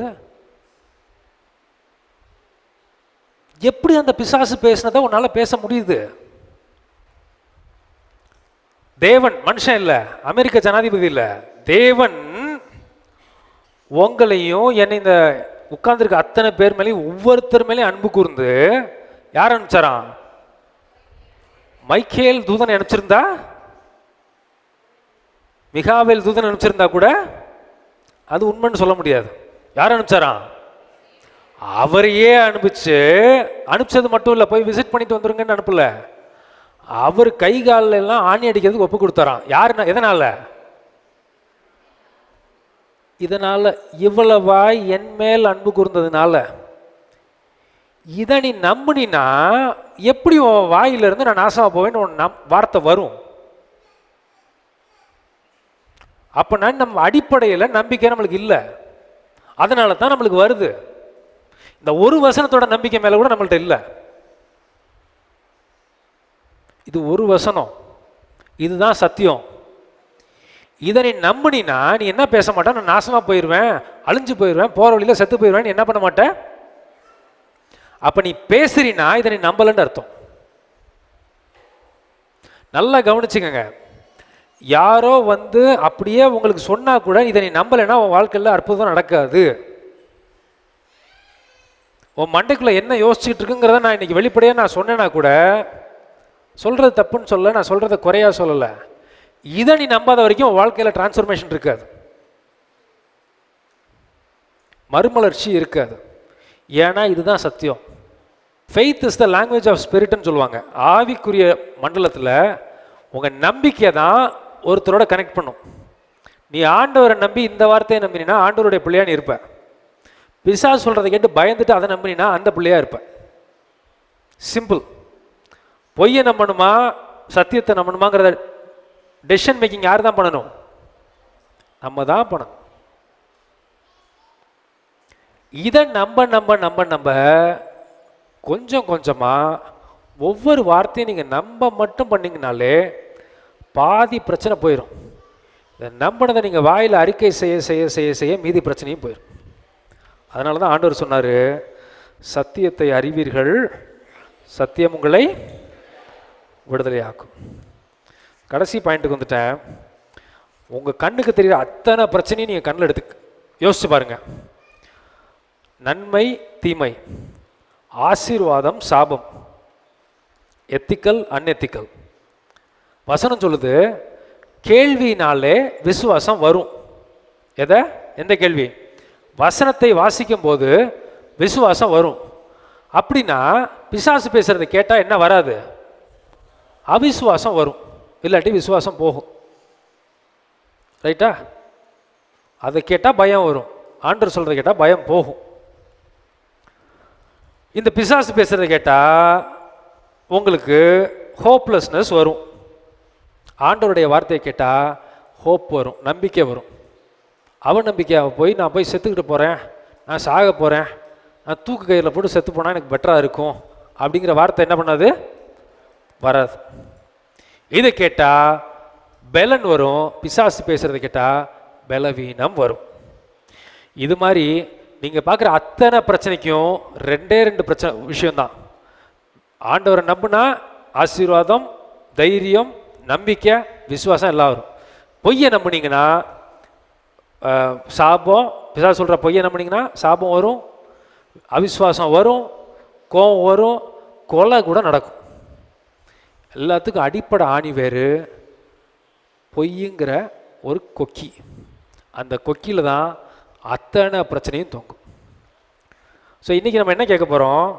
ஏசாமி, நான் உங்களை விசுவாசிக்கிறேன், என்னை உங்கள் பிள்ளையா மாற்றுங்க, நான் உங்களை நம்புகிறேன், உங்களோட வார்த்தையை நம்புகிறேன். நீங்கள் என்ன பண்ண போகிறீங்க? என்னைய பொய்யிலிருந்து விடுதலை ஆக்க போகிறீங்க. எல்லோரும் எந்திரிச்சுன்னு ஜெபம் பண்ணுவோமா? எங்களை இறக்கமுள்ள அன்பு பரிசுத்த பிதாவே, இந்த பொய்யினா என்ன, சத்தியம்னா என்ன அப்படிங்கிற ரகசியத்தை எங்களுக்கு கற்றுக் கொடுத்துருக்கீங்க சுவாமி. அதற்காய் உங்களுக்கு நன்றி செலுத்துகிறோம். பிசாசுகிற பேசுகிற பொய்யை இனங்கொண்டு நாங்கள் புரிந்து கொள்ள எங்களுக்கு உதவி செய்யுங்க. உங்களுடைய வார்த்தையை நம்ப விசுவாசம் இல்லாத விசுவாசிகளாய் நாங்கள் இருக்கக்கூடாதப்பா. நம்பிக்கையற்ற ஒரு விசுவாசிகளாய் நாங்கள் இருக்கக்கூடாது. உங்களுடைய வார்த்தையை நம்ப எங்களுக்கு உதவி செய்யுங்க. உங்களுடைய வார்த்தையில் உள்ள வெளிச்சம் இருளை மாற்றி போட வேண்டுமா நான் ஜெபிக்கிறேன். இந்த பொய்க்கு பின்னதாக இருந்து பொய் பேசுகிற பொல்லாத பொய்யின் ஆவிகள், பஞ்சிக்கிற ஆவிகள் இயேசுவின் நாமத்தினாலே அத்தனையும் அகன்று போக வேண்டுமா நான் ஜெபிக்கிறேன். சத்துரு கொண்டு வர அத்தனை பயத்திற்கும் திகிலுக்கும் எங்களை நீங்களாய் ரட்சித்துக் கொள்ள வேண்டுமா நான் ஜெபிக்கிறேன். பொய்யின் வசனங்கள், பொய்யின் கவட்டு வசனங்கள் எங்கள் வாயில் வராதபடி நீங்கள் பாதுகாத்து கொள்ளுங்க. ஒருவேளை அந்த பொய்யினால் வஞ்சிக்கப்பட்டு ஒரு நம்பிக்கையற்ற சூழ்நிலையில் இருக்கிற உங்களுடைய பிள்ளைகளை நீங்கள் சந்திங்க. ஒரு விசுவாசம், ஒரு தைரியம், ஒரு திட நம்பிக்கை இவர்களுடைய வாழ்க்கையில் அவர்கள் உணர நீங்கள் உதவி செய்யுங்க. கர்த்தருடைய வெளிச்சம் அத்தனை இருளின் காரியங்களையும் மாற்றிப்பட வேண்டுமா நான் ஜெபிக்கிறேன். தேவ வெளிச்சம் சூழ்ந்து கொள்ள வேண்டுமா நான் ஜெபிக்கிறேன். தேவ கிருபை ஆசீர்வதிக்க வேண்டுமா நான் ஜெபிக்கிறேன். பொல்லாத வஞ்சிக்கிற ஆவிகளுடைய தந்திரங்கள் அவைகள் சபிக்கப்பட்டு போட்டும். கர்த்தருடைய ஆவியினாலே எல்லாம் சுட்டரிக்கப்பட வேண்டுமா நான் ஜெபிக்கிறேன். தேவ கிருபை சூழ்ந்து கொள்ளட்டும். தேவ வல்லமை ஆசீர்வதிக்கட்டும். தேவ கரம் எங்கள் மத்தியிலே அசைவாட வேண்டுமா நான் ஜெபிக்கிறேன். எப்படி ஒரு சிம்சோன் சத்துனுடைய சேனைகளை முறியடித்தது போல பிசாசினுடைய சேனைகளையும் அவனுடைய தந்திரங்களையும் முறியடிக்கிற கூட்டமாய் எங்கள் ஒவ்வொருவரையும் மாற்றுங்க. அதற்கு தேவையான உடைய ஆவியினால் நிரப்புங்க, உடைய அக்கினினால் நிரப்புங்க, உடைய வல்லமையினால் நிரப்புங்க சுவாமி. இயேசுவின் நாமத்தினாலே, இயேசுங்கிற பெரிய நாமத்தை கொண்டு எங்களுக்கு விரோதமாக வருகிற அத்தனை பொல்லாத பிசாசின் தந்திரங்களை நாங்கள் அழிக்கிறோம். குறிப்பாக அவனுடைய பொய்யின் ஆதிக்கங்களை நாங்கள் சபிக்கிறோம். உம்முடைய வார்த்தையை நாங்கள் நம்புகிறோம்ப்பா. தேவ கிருபை சூழ்ந்து கொள்ளட்டும். இயேசுவின் நாமத்தினாலும் இந்த ஜெபங்களை எடுக்கிறோம். பரிசுத்த பிதாவே, ஆமென். இந்த நாளிலும் தேவநாயக கர்த்தருடைய ஆலயத்தில் கூடி வந்து உம்மை ஆராதிக்க, உடைய வார்த்தைகளை தியானிக்க கொடுத்த கிருபைக்காக உமக்கு நன்றி செலுத்துகிறோம். தகப்பனே, பொய்க்கு பிதாவாகிய பொல்லாத பிசாசை சார்ந்து மாயையான பொய்யான வாழ்க்கையை நாங்கள் அமைத்து கொண்டு உமக்கு துரோகிகளாய் மாறாதபடி பரிசுத்தமாய் வாழ எங்களுக்கு அருள் செய்வீராக. இந்த நாளிலும் ஆண்டவரே, உம்முடைய ஆலயத்திலே கூட்டி சேர்த்த தேவனாய கர்த்தர் எங்களை ஆசீர்வதித்து அனுப்புவதற்காக உமக்கு ஸ்தோத்திரம். இயேசுவின் நாமத்தில் ஜெபிக்கிறேன் பிதாவே, ஆமென். நம்முடைய கர்த்தராகிய இயேசு கிறிஸ்துவினுடைய கிருபையும் பிதாவாகிய தேவனுடைய அன்பும் பரிசுத்த ஆவியினுடைய அந்யோன்ய ஐக்கியமும் என்றும் என்றும் சதாகாலங்களிலும் நம்மனரோடு கூட இருப்பதாக. ஆமென். தேவ ஆசீர்வாதத்தோடு அடியாரை அனுப்போம். வார்த்தை என்னும் அப்பத்தாலே போஷித்து வளர்ப்பியும். இப்போதும் மை தேடி வந்து மனதார போற்றினோம். மோட்சலோகத்தை கழித்து உம்மை வாழ்த்தி தொழுவோம். ஆமென். என் ஆத்துமாவே கர்த்தரை ஸ்தோத்திரி, என் முழு உள்ளமே அவருடைய பரிசுத்த நாமத்தை ஸ்தோத்திரி. என் ஆத்துமாவே கர்த்தரை ஸ்தோத்திரி, கர்த்தர் செய்த சகல உபகாரங்களை மறவாதே. ஆமென், ஆமென். ஹல்லேலூயா, ஹல்லேலூயா, ஹல்லேலூயா. God bless you. Amen.